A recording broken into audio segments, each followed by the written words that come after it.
चांदनी सा रोशन ये मोती जिस आभूषण में सजता है उसकी रौनक बढ़ा देता है। मोती की खेती अब हुआ सरल और अब मोतियों को ये चमक एक छोटी सी तालाब से भी मिल सकती है। झारखंड राज्य के मत्स्य अनुसंधान केंद्र शालीमार धुरवा रांची में मीठा जल वातावरण में मोती संवर्धन हो रहा है। पहले अनुकूलित सीपियों को एक 10 बाई 5 बाई 2 वर्ग इंच के प्लास्टिक ट्रे में सजाकर रखा जाता है। डिजाइनर मोती बनाने के लिए सीपियों में न्यूक्लियस डाला जाता है। इसके लिए न्यूक्लियस पहले ही बनाकर तैयार कर लिया जाता है। न्यूक्लियस बनाने हेतु व्यावसायिक रूप से उपलब्ध आर्केलिक, मरम्मत सामग्री, पाउडर और विलायक का उपयोग करके पहले प्रकार स्टेलिन बीडस तैयार किया जाता है एवं दोनों को मिलाकर इस तरल पदार्थ को न्यूक्लियस बनाने वाले सांचे में डाला जाता है। फिर उस पदार्थ के सूखने का इंतजार किया जाता है। 5 मिनट बाद जब ये सूख जाता है तो सावधानी से सेफ्टी पिन से निकाल दिया जाता है। डिजाइनर न्यूक्लियस सीपी में प्रत्यारोपण करने हेतु तैयार है।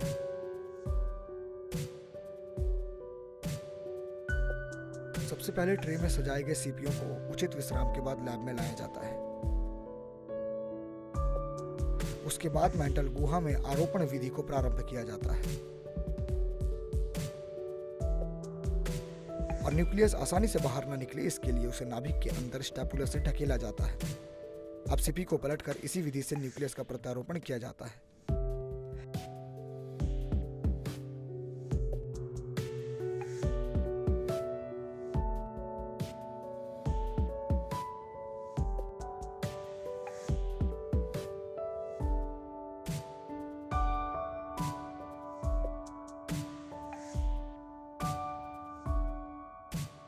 आरोपण के बाद आरोपित सीपियों को एंटीबायोटिक दवा देकर 12 से 18 घंटों के लिए पश्च शल्य देखभाल के लिए छोड़ दिया जाता है।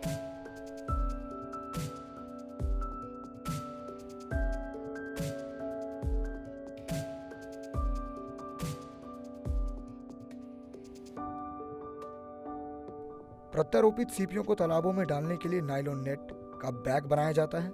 उसी में प्रत्यारोपित सीपियों को बैग में डालकर पानी में हवा के स्तर से 1 मीटर नीचे लटकाया जाता है।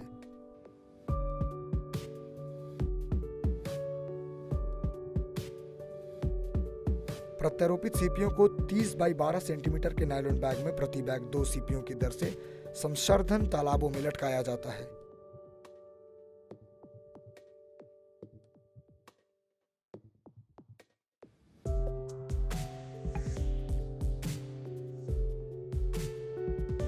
प्रत्यारोपित सीपियों का भंडारण घनत्व 20,000 से 30,000 प्रति 0.4 हेक्टेयर तक हो सकता है।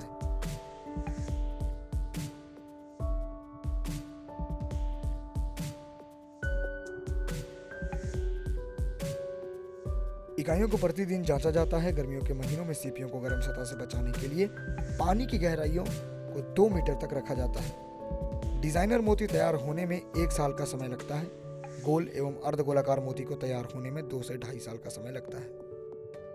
मोती पालन के लिए सर्वप्रथम तालाब की तैयारी की जाती है। उसके लिए एक आयताकार तालाब लिया जाता है जिसमें पानी की गहराई 1.5 से 2 मीटर होना चाहिए।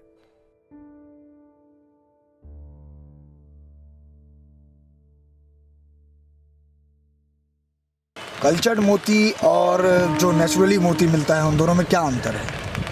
देखिए, एक्चुअली कोई अंतर नहीं है।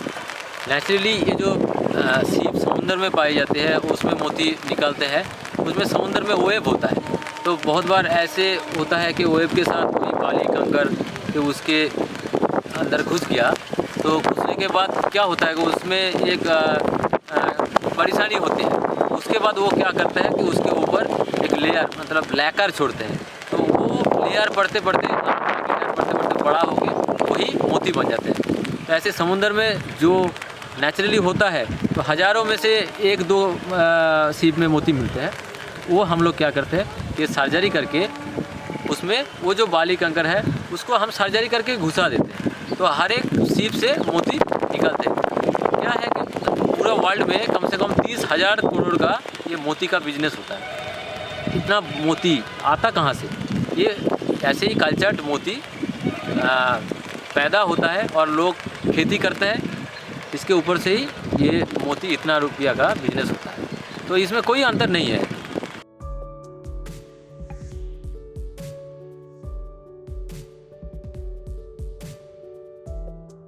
क्या मछली पालन और ये कल्चर्ड मोती दोनों एक साथ किया जा सकता है, संभव है? हाँ, बिल्कुल बिल्कुल किया जा सकता है। इसमें हमारा इस तालाब में ही मछली है, इसमें तिलापिया है, कोई है और अमूर कार्प, कॉमन कार्प है। और इसके साथ ही देख ले हर लाइन में ये 200 फीट है, 200 फीट में 200 बैग है और इसमें 400 करके सीप है एक एक लाइन में। तो इसमें टोटल 3000 सीप को सर्जरी करके रखा गया है। तो ये एक साथ नेचुरली कर सकते हैं, कोई इसमें अलग ऐसा कोई बात नहीं है कि मछली के साथ नहीं होगा, तो बहुत अच्छे तरीके से कर सकते हैं। कि कम लागत में पर्ल कल्चर से ज़्यादा आय प्राप्त किया जा सकता है और इसके लिए अलग से कोई इंफ्रास्ट्रक्चर की आवश्यकता भी नहीं पड़ती है।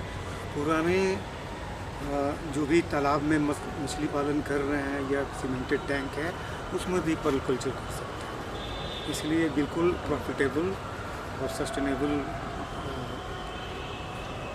एक्टिविटी है।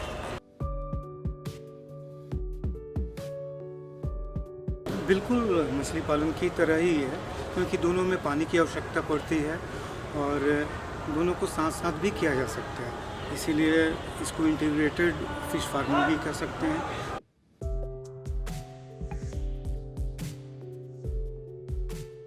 पर्ल फार्मिंग झारखंड में पायलट प्रोजेक्ट के तहत शुरुआत किया गया है। 12 नवंबर 2018 में स्टार्ट किए हैं और इससे हम लोग किसानों को मछली पालन के साथ साथ मोती पालन से जो आय होगा उसके लिए जानकारी दिया जा रहा है। और मोती पालन हम स्टार्ट किए हैं जिसके अंतर्गत हम लोग डिजाइनर मोती तैयार कर रहे हैं जो नाव से 12 महीना में तैयार होता है। और एक मोती होता है गोल मोती जिसकी तैयारी के लिए 2 साल लगता है। इससे किसानों की आय में वृद्धि होगी और किसानों का मछली सेफ रहेगा और उसकी मछली की चोरी नहीं होगी, क्योंकि नीचे मोती रहेगा। उसमें जो सेटअप तैयार रहता है उसमें बहुत सारा एक ऐसा सेटअप तैयार रहता है कि कोई जाल नहीं फेंक पाएगा उसमें। और मोती 9 महीना में 12 महीना में तैयार हो जाएगी, जिससे उनको किसानों को 1000 रुपया पर सिप से लाभ होता है। इसमें खर्च 25 रुपया होता है, लेकिन इससे आमदनी अगर हम लोग डिजाइनर मोती बनाते हैं तो इससे आमदनी करीब 500 से 1000 रुपया एक मोती से सिप से निकलता है। मत्स्य किसान प्रशिक्षण केंद्र में सालों भर हम लोग मत्स्य किसानों को प्रशिक्षण देते हैं। शालीमार मत्स्य प्रक्षेत्र में हम इस बार मत्स्य अनुसंधान केंद्र की ओर से पर्ल फार्मिंग शुरू किया गया है। इसे पायलट प्रोजेक्ट रूप में लिया गया और काफ़ी अच्छा ग्रोथ देखने को मिल रहा है हमें। इसको देखते हुए हम लोग ये निर्णय ले रहे हैं कि अगले वित्तीय वर्ष में स्किल डेवलपमेंट प्रोग्राम के अंतर्गत 21 दिनों का पर्ल फार्मिंग का प्रशिक्षण हम लोग किसानों को दें। डिजाइनर मोतियों का यह प्रारूप आप देख सकते हैं, जैसे क्रॉस, देवियों की स्मृतियां इत्यादि।